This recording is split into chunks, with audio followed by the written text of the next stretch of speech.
पानी तो सभी जीवों की सबसे मूलभूत जरूरत है, लेकिन आज भी इस देश में पानी का मटका छूने पर मारा जाता है, पानी की टंकी छूने पर मारा जाता है, अच्छे कपड़े पहनने, मूछें रखने पर मारा जाता है। जातिवाद की वजह से इस देश की बहुत बड़ी आबादी को आज भी इंसान तक नहीं समझा जाता। लेकिन विडंबना देखिए, आज भी इस देश में जातिवाद को डिफेंड करने वालों की कमी नहीं है। ये कई बार लोग ना मुझसे शिकायत करते हैं कि भगवत गीता में ब्राह्मणवाद सिखाया गया है या भगवत गीता में जो है हिंदूवाद सिखाया गया है। किसी भी वेद, किसी भी शास्त्र, किसी भी उपनिषद और किसी भी ग्रंथ में कहीं भी ऐसा वर्णन नहीं आया है। Caste is a part of Hindu society. भगवान Krishna has written in Gita, चातुर्वर्ण मया सृष्टम गुण कर्म विभागशः। गुण और कर्म के बेस पे कृष्ण क्या कहते हैं? चातुर्वर्ण्य मया सृष्टम गुण कर्म विभागशः। क्या कह रहे हैं? गुण कर्म विभागशः। गुण और कर्म के आधार पर विभाजन किया कृष्ण ने, जन्म विभागशः नहीं किया। भगवत गीता के इसी एकमात्र श्लोक से यह खोखला दावा किया जाता है कि हमारे यहां जाति जन्म से नहीं बल्कि कर्म के आधार पर थी। यानी ब्राह्मण के घर में जन्मा व्यक्ति शूद्र हो सकता था और शूद्र के घर में जन्मा व्यक्ति ब्राह्मण हो सकता था। तो दोस्तों, आज हम भगवत गीता से ही इनके दावों की पोल खोल कर रख देंगे। आज हम भगवत गीता से ही वे श्लोक दिखाएंगे जिसके बाद कास्टिज्म का बचाव करने वाले ये नव सनातनी हिंदू कास्टिज्म को डिफेंड करने की कोशिश नहीं करेंगे। सबसे पहले तो जो लोग कहते हैं हमारे यहां जाति जन्म से नहीं कर्म से थी, कोई भी व्यक्ति अपने कर्म के अनुसार किसी भी वर्ण को हासिल कर सकता था, उनसे मेरा पूछना है कि हिंदुइज्म के पूरे इतिहास या मिथिहास से आप ऐसे कितने नाम बता सकते हैं जो जन्म में तो शूद्र जाति में थे और उनके गुणों के हिसाब से उन्हें ब्राह्मण माना गया, और ठीक इसके विपरीत कितने ब्राह्मण शूद्र हुए? और ये ब्राह्मण से शूद्र बनाने और शूद्र से ब्राह्मण बनाने की प्रक्रिया को क्या कहते थे और ये किस ग्रंथ में पाई जाती है?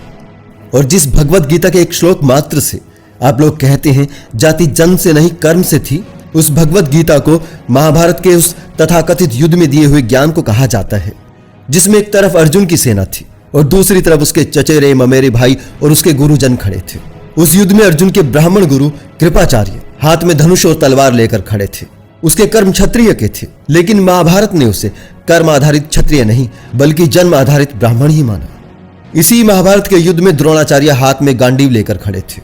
उसके कर्म भी क्षत्रिय के थे, लेकिन महाभारत ने उसे ब्राह्मण ही माना।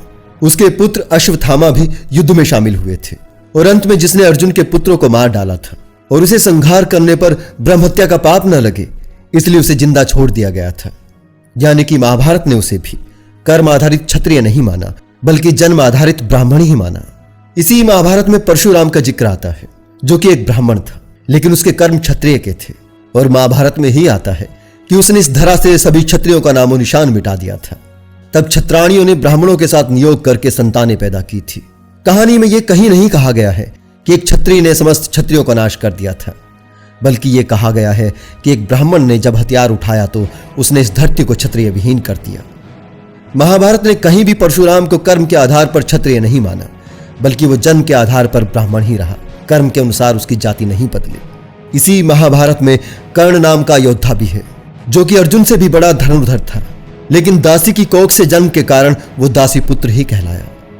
इसी महाभारत में एकलव्य की कथा भी आती है, जो ब्राह्मण गुरु द्रोणाचार्य के आश्रम में धनुष विद्या सीखना चाहता था। उसके गुण और कर्म दोनों क्षत्रिय के थे, लेकिन द्रोणाचार्य ने उसे शूद्र ही माना और उसे आश्रम में धनुष विद्या सिखाने से मना कर दिया, जिसके बाद उसने द्रोणाचार्य का पुतला बनाकर धनुष विद्या का अभ्यास किया और अर्जुन से भी बड़ा धनुर्धर हो गया। लेकिन तब भी द्रोणाचार्य ने उसे क्षत्रिय नहीं माना, बल्कि ब्राह्मण गुरु ने उसका अंगूठा काट लिया। पूरे महाभारत में एक भी चरित्र आपको ऐसा नहीं मिलेगा जिसे उसके इसी जन्म के गुण और कर्म के हिसाब से जाति मिली हो। बहरहाल ये तो थी महाभारत की बात, जिसका हिस्सा भगवत गीता को कहा जाता है। अब चलिए भगवत गीता के अंदर के श्लोकों की बात करते हैं, और इसके लिए मैंने भगवत गीता का सबसे प्राचीन भाष्य शंकर भाष्य लिया है। इसके पहले का कोई भाष्य उपलब्ध नहीं है।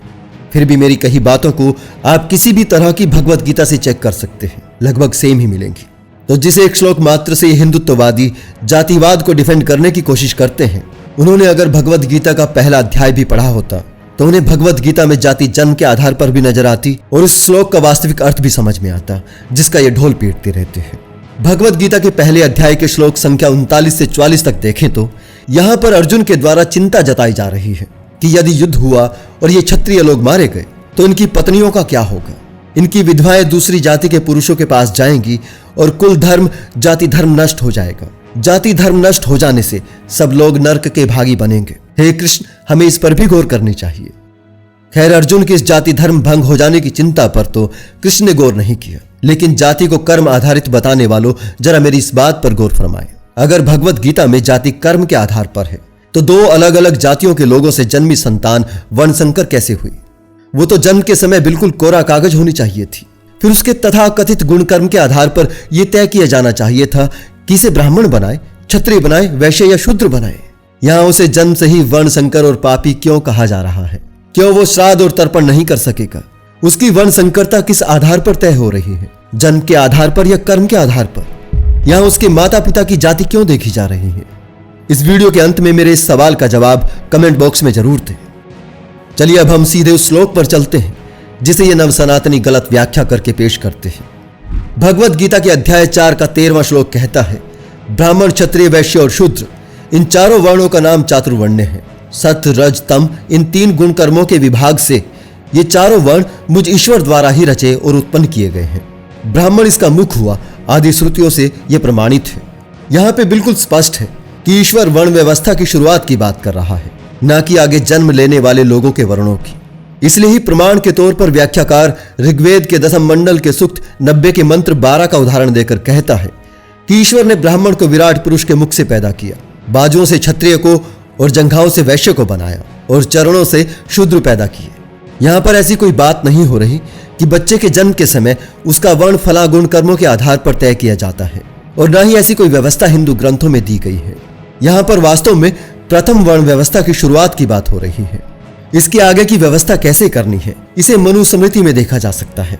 उदाहरण के लिए मनुस्मृति के अध्याय 2 के 30 से 32 श्लोक में साफ लिखा है कि जन्म के 12वें दिन बालक का नामकरण करें। लिखा है, ब्राह्मण का नाम मंगलवाचक रखें, क्षत्रिय का बलवाचक और वैश्य का धनवाचक, और शूद्र के नाम से दास्ता टपकनी चाहिए। अब यहां पर कोई भी सनातनी चाहे तो मुझे बता सकता है कि बच्चे के जन्म के 12वें दिन कौन से गुण देखकर यहां जाति तय हो रही है। इसका जवाब भी कमेंट बॉक्स में जरूर दें। फिलहाल हमें आज भगवत गीता से ही यह साबित करना है कि जाति जन्म से है, ना कि कर्म से, तो हम उसी पे आते हैं। भगवत गीता के अध्याय 6 के 41वें श्लोक में साफ लिखा है कि इस जन्म में योग मार्ग में लगा हुआ व्यक्ति पुण्य कर्म करने वालों के लोकों में जाकर अनंत वर्षों तक उनका भोग करके पुण्य खत्म हो जाने पर शास्त्रोक्त कर्म करने वाले शुद्ध पुरुषों के घर में जन्म लेता है। इस श्लोक से भी जाति जन्म से ही साबित हो रही है। आगे भगवत गीता के अध्याय 9 का 32वां श्लोक कर्म आधारित जाति बताने वालों की सारी पोल खोल देता है, और उसके बाद लास्ट में जो श्लोक मैं दिखाने वाला हूं वो तो इनके सभी कुतर्कों की पूरी धोती ही खोल देगा। फिलहाल अध्याय 9 का 32वां श्लोक कहता है कि हे पार्थ, जो कोई भी पाप योनि वाले हैं, अर्थात जिनके जन्म का कारण पाप है, ऐसे प्राणी हैं। वे कौन हैं? वे स्त्री, वैश्य तथा शूद्र, वो भी मेरी शरण में आकर परम गति को पाते हैं। आगे के श्लोक में पुण्य योनि के बारे में लिखा है। फिर जो ये पुण्य योनि ब्राह्मण और राज ऋषि भक्त यानी क्षत्रिय हैं, इनका तो कहना ही क्या। यहां भगवत गीता खुले तौर पर कहती है कि स्त्री, वैश्य तथा शूद्र, इन सब के जन्म का कारण पाप है, यानी वे पिछले जन्म के पापी हैं। इसलिए वे इस जन्म में स्त्री के रूप में पैदा हुए, वैश्य के रूप में पैदा हुए, और जो ज्यादा अधिक पापी थे वे शूद्र के रूप में पैदा हुए। और अगले ही श्लोक में ब्राह्मणों ने खुद को पुण्य योनि भी घोषित कर लिया। इस श्लोक से भी कर्म आधारित जाति का ढोल पीटने वालों की पोल खुल जाती है। और साथ ही जो लोग गाते फिरते हैं कि हमारे यहां नारी की पूजा होती थी, तो भगवत गीता को रचने वालों के बारे में आपकी क्या राय है, जो स्त्री के गर्भ से पैदा होकर उसे ही पाप योनि कह रहे हैं? क्या ऐसे निठल्ले लोगों को अनाज का एक दाना भी मिलता यदि कोई सारा समय कृषि में व्यस्त न रहता? और उसे ही इन्होंने पाप योनि कहा है। यदि शूद्रों शिल्पकारों ने अगर मंदिर न बनाए होते तो कैसे ये तथाकथित पुण्य योनि उनमें पेट फुलाए बैठे होते? लेकिन इन मेहनतकश लोगों को ब्राह्मणों ने पाप योनि कहा है। क्या यह नीचता की पराकाष्ठा नहीं है? इस पर भी आपकी विशेष टिप्पणी का कमेंट बॉक्स में इंतजार रहेगा। बहरहाल अब हम श्लोक की तरफ चलते हैं जिसमें साफ लिखा है कि ब्राह्मण जन्म से ही ब्राह्मण है। गीता के 17वें अध्याय का 23वां श्लोक साफ शब्दों में कहता है कि ब्राह्मण सीधे जन्म से ही ब्राह्मण होता है। सृष्टि के आदि में ईश्वर ने सीधे ब्राह्मण को पैदा किया है। ओम तत्सत इन 3 प्रकार का ब्रह्मा निर्देश संकेत प्रतीक है। ब्रह्मा ने ब्राह्मण, वेद और यज्ञ पैदा किए। इसका भावार्थ यही है कि ब्राह्मण सृष्टि के आदि में वेदों और यज्ञों के साथ ही पैदा किए गए थे। भगवत गीता ने ब्राह्मण को जन्म से ब्राह्मण माना है। जो लोग कहते हैं कि वेद पाठ के बाद ही ब्राह्मण बनते थे, तो उन्हें इस बात का जवाब देना होगा कि भगवत गीता के अनुसार वेद तो ब्राह्मण के साथ ही पैदा हो रहे थे। ब्राह्मण अगर कर्म से ब्राह्मण है तो वो क्या पढ़कर ब्राह्मण बना था, जब वेद उसके साथ ही पैदा हो रहे थे। कर्म आधारित जाति का दावा करने वाले लोगों ने कभी अपने धर्म ग्रंथ खोलकर नहीं देखे होते। वो तो व्हाट्सएप यूनिवर्सिटी के ज्ञान के आधार पर अपनी छाती पीटते हैं, वरना गीता के पहले से भी इस शोषण आधारित और निठल्लावादी व्यवस्था को बनाए रखने के लिए और भी कई ग्रंथों में गीता की तरह ही झुंझुने बजाए गए हैं, और उनसे भी जाति कर्म से नहीं बल्कि जन्म से साबित होती है। छांदोग्य उपनिषद 5/10/7 में लिखा है, जो अच्छे आचरण वाले होते हैं वे मरकर शीघ्र ही उत्तम योनि को प्राप्त होते हैं। वे ब्राह्मण योनि, क्षत्रिय योनि अथवा वैश्य योनि को प्राप्त होते हैं।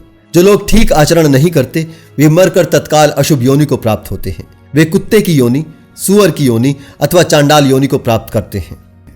तो यहां उपनिषदों से भी साबित होता है कि जाति जन्म से ही मानी गई है, ना कि कर्म से मानी गई है। खुद इस हिंदू धर्म यानी ब्राह्मण धर्म के सबसे उच्च पद पर बैठे शंकराचार्य भी छाती ठोक कर यह बात कहते हैं कि जाति जन्म से ही होती है, कर्म से नहीं। ब्राह्मण जन्म से ही ब्राह्मण है और शूद्र जन्म से ही शूद्र है। अब कुछ अंतिम सवाल मैं जातिवाद की लीपापोती करने वालों से पूछना चाहता हूं। मैं पूछता हूं कि जातिवाद की लीपापोती करने के पीछे आपकी मंशा क्या है? आप क्यों जातिवाद को बनाए रखना चाहते हैं? जाति जन्म से हो या कर्म से, आपको जाति चाहिए ही क्यों?